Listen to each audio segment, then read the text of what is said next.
ಮಾನ್ಯ ರಾಜ್ಯಪಾಲರಿಗೆ parade commander ರಿಂದ ವಂದನೆ ಮತ್ತು ಪರೇಡ್ ವಿಶ್ರಾಮ ಸ್ಥಿತಿಗೆ.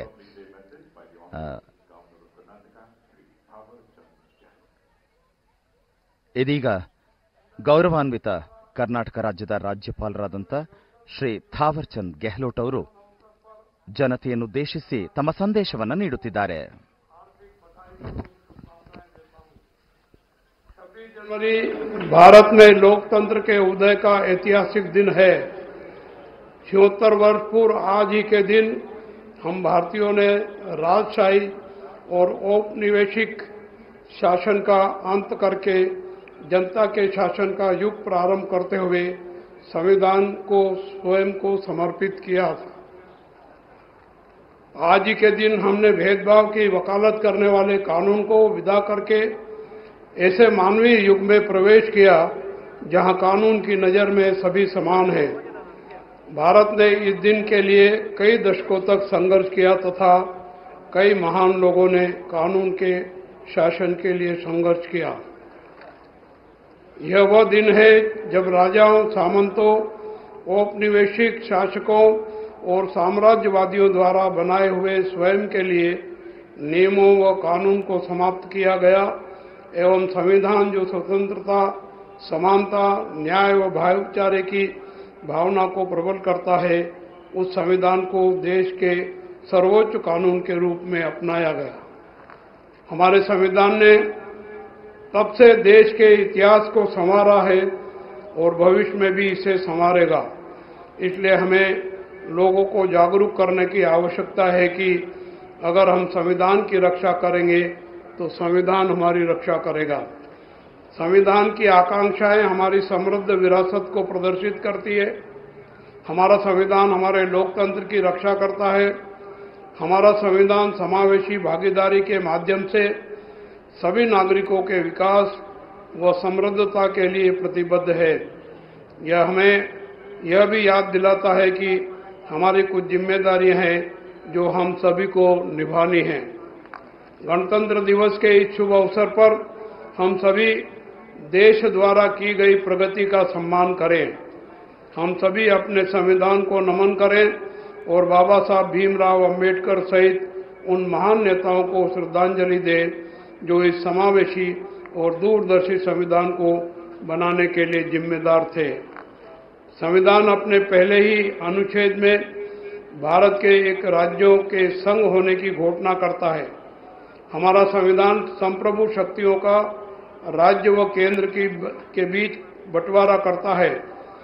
देश की एकता व अखंडता को सुरक्षित रखने के लिए जहां यह केंद्र सरकार को ज्यादा शक्तियां प्रदान करता है, वहीं राज्यों के प्रशासनिक अधिकारों का सम्मान करता है, अर्थात देश की विविधता का सम्मान करता है। हमारे संविधान निर्माताओं ने सत्ता के साझेदारी का सिद्धांत अपनाते हुए इस विविधतापूर्ण देश के प्रशासनिक व्यवस्था को हमें दिया है।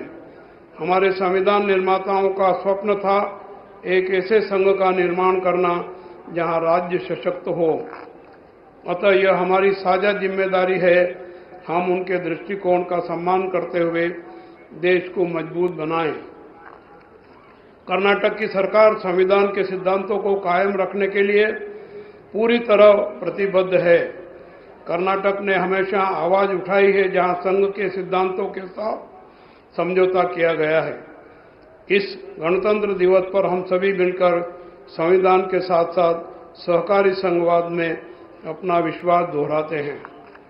कर्नाटक संविधान के सबसे महत्वपूर्ण आदर्शों, सामाजिक व आर्थिक न्याय के सिद्धांतों को लागू करने के लिए कड़ी मेहनत कर रहा है। देश में बढ़ती हुई आर्थिक असमानता ने सामाजिक व आर्थिक न्याय के सिद्धांतों को झटका दिया है। लोगों की समस्याओं को समझते हुए कर्नाटक सरकार ने 5 गारंटी योजनाओं को सफलतापूर्वक लागू किया है और देश के ध्यान को आकर्षित किया है।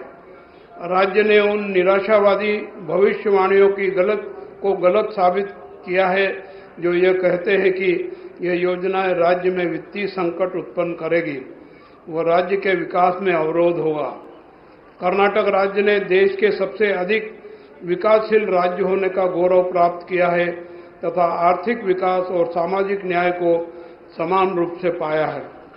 राज्य द्वारा महिलाओं के आर्थिक सशक्तिकरण के लिए प्रारंभ की गई गृह लक्ष्मी योजना अंतर्गत परिवार की महिला मुखिया को रुपये 2000 प्रति माह अगस्त 2023 से प्रदान किए जा रहे हैं।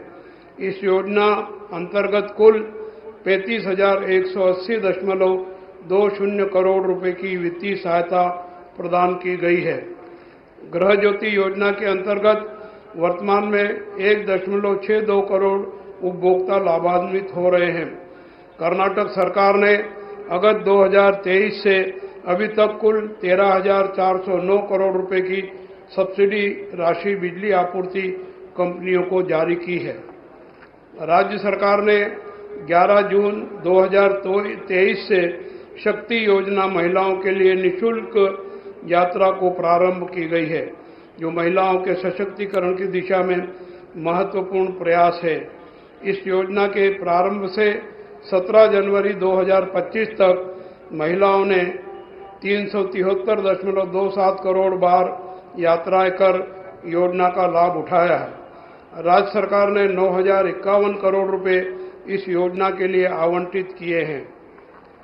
युवा निधि योजना के अंतर्गत 1,94,986 विद्यार्थी पंजीकृत हुए हैं और इनमें से 1,24,176 उम्मीदवारों को सीधे राशि का हस्तांतरण किया गया है।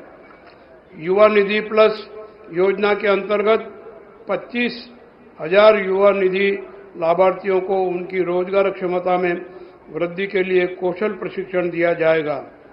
उद्योग लिंकेज सेल और भविष्य कौशल योजना के अंतर्गत 12,000 उम्मीदवारों को प्रशिक्षण प्रदान किया जाएगा। भुखमरी को खत्म करने के उद्देश्य से अन्न भाग्य योजना प्रारंभ की गई है, जिसमें बीपीएल राशन कार्ड धारियों को 5 किलो चावल उपलब्ध करने के अलावा अतिरिक्त 5 किलो चावल के बदले 170 रुपये प्रत्येक सदस्य के बैंक खाते में सीधे हस्तांतरित किए जा रहे हैं।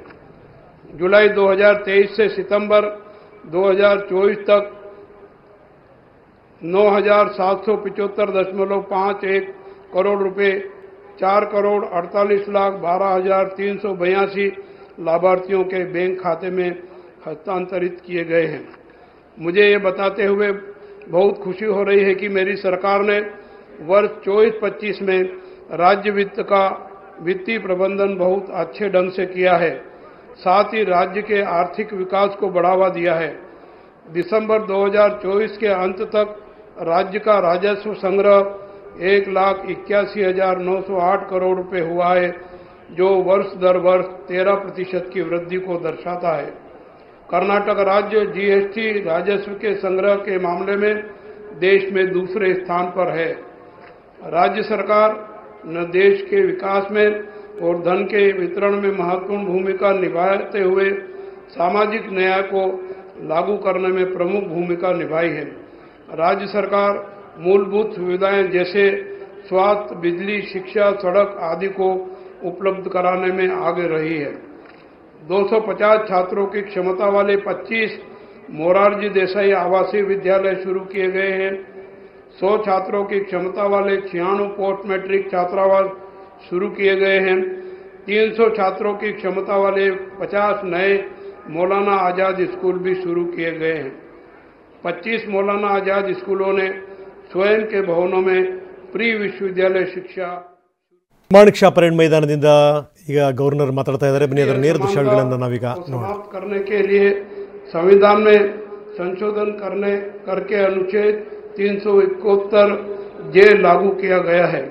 हमारा राज्य कल्याण कर्नाटक के विकास के लिए निरंतर काम कर रहा है। प्रतिवर्ष 5,000 करोड़ रुपए का अनुदान इस क्षेत्र के विकास के लिए दिया जा रहा है। कलबुर्गी में कैबिनेट की बैठक का आयोजन किया गया और 11,000 करोड़ रुपए से अधिक की योजनाओं को मंजूरी दी गई है। मुख्य रूप से शिक्षा, बुनियादी सुविधाएं, स्वास्थ्य तथा अन्य योजनाओं को स्वीकृति दी गई है। बेंगलुरु मेट्रो रेल परियोजना के चरण 2A, जिसमें केंद्रीय रेशम बोर्ड से कृष्णराजपुरा तक 19.75 किलोमीटर का विस्तार और चरण 2 भी, जिसमें कृष्णराजपुरा से केम्पेगौड़ा अंतर्राष्ट्रीय हवाई अड्डे तक 38.44 किलोमीटर का विस्तार कार्य प्रगति पर है, जिसकी अनुमानित लागत 14,788 करोड़ रुपए है।